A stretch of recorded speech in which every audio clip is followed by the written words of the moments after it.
Hi friends, ఈ వీడియోలో మనం CSS breakpoints or media queries గురించి చూద్దాం. ఫర్ ఎగ్జాంపుల్ ఇక్కడ మనకు చూసినట్టయితే typical media queries breakpoints అని చెప్పి ఒక HTML పేజ్ ఉంది. సో దీన్ని రీలోడ్ చేస్తున్నాను. రీలోడ్ చేసిన తర్వాత దీన్ని మినిమైజ్ చేయడానికి ట్రై చేస్తున్నాను. ఓకే, సో ఈ ఫీచర్ అనేది మనకు రేపొద్దున ప్రాజెక్ట్స్ క్రియేట్ చేసేటప్పుడు బాగా యూజ్ అవుతుంది. ఇది లార్జ్ స్క్రీన్లో ఉన్నప్పుడు పారాగ్రాఫ్ యొక్క బ్యాక్గ్రౌండ్ సైజు చూసుకున్నట్టయితే మనకి లార్జ్ స్క్రీన్లో ఈ కలర్లో కనబడుతుంది. తర్వాత ఈ కలరు స్మాల్ స్క్రీన్స్కి వచ్చేసరికి బ్లూ వస్తుంది. వెరీ స్మాల్లో వచ్చేసరికి గ్రీన్ కలర్లో డిస్ప్లే, వెరీ స్మాల్ రెడ్ కలర్లో మీడియము. సో ఇక్కడ మీరు అబ్జర్వ్ చేసినట్టయితే మీడియం వచ్చేసరికి సో స్మాల్లో ఈ విధంగా, మీడియంలో ఏ విధంగా, లార్జ్లో ఎక్స్ట్రా లార్జ్లో ఈ విధంగా డిస్ప్లే అవుతా వెళ్తుంది అనమాట. సో దీని పర్పస్ మీరు చూసుకున్నట్టయితే media only screen and max width equals to 600 pixel ఉన్నప్పుడు okay, style padding 20 pixel, colour white రాసాము. ఇది నార్మల్ సిఎస్ఎస్.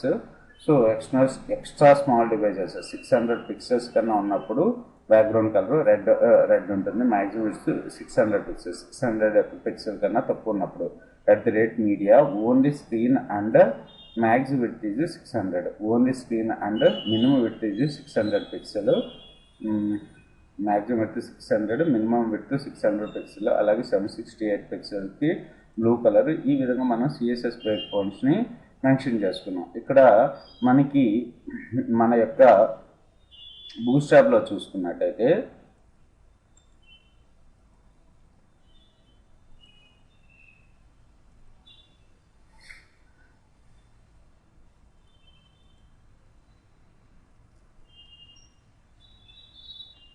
సో ఇక్కడ ఎక్స్టర్నల్ సిఎస్ ఇన్లైన్లో ఇంటర్నల్గా రాశాను style @media minimum width :567 pixels అయితే బాడీ బ్యాక్గ్రౌండ్ వచ్చేసి రెడ్. ఓకే, @media మన బూట్స్ట్రాప్లో అయితే ఈ విధంగా మెన్షన్ చేస్తుంది. @media minimum width is 768 pixel అయితే blue colour. Okay, minimum width 992 pixel అయితే green colour, minimum width 120 pixel అయితే ఎల్లో, సో 576 పిక్సెల్ అయితే కోరల్, సో 767 మీరు మీడియా విడ్త్ ఇచ్చేసి బాడీ బ్యాక్గ్రౌండ్ కలర్ మీరు మెన్షన్ చేసుకోండి 767. ఇంకా మీకు ఇష్టం వచ్చిన పిక్సెల్స్ పెట్టి ఒకసారి మీరు అబ్జర్వ్ చేసినట్టయితే బాడీ బ్యాక్గ్రౌండ్ కలర్ ఏ విధంగా మారుతుందో చూడండి. సో inline.html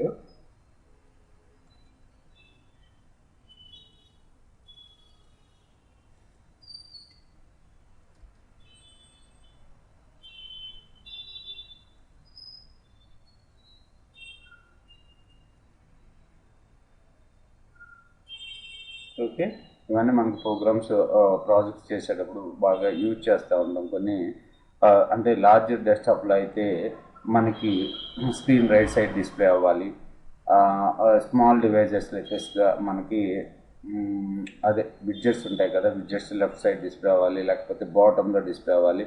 అలాంటప్పుడు ఈ ఫీచర్స్ని బ్రేక్ పాయింట్స్ని బాగా యూజ్ చేసుకుంటాము. Thanks for watching this video. వీటి గురించి ఇంకా కమింగ్ వీడియోస్లో ప్రాజెక్ట్ చేసేటప్పుడు ఇంకా క్లియర్గా ఎక్స్ప్లెయిన్ చేస్తాను. ఇక్కడ వరకు అయితే మీరు గుర్తుపెట్టుకోండి, @media max width minimum width కూడా ఉంటుందన్నమాట ఒక ప్రాపర్టీ. ఓకే.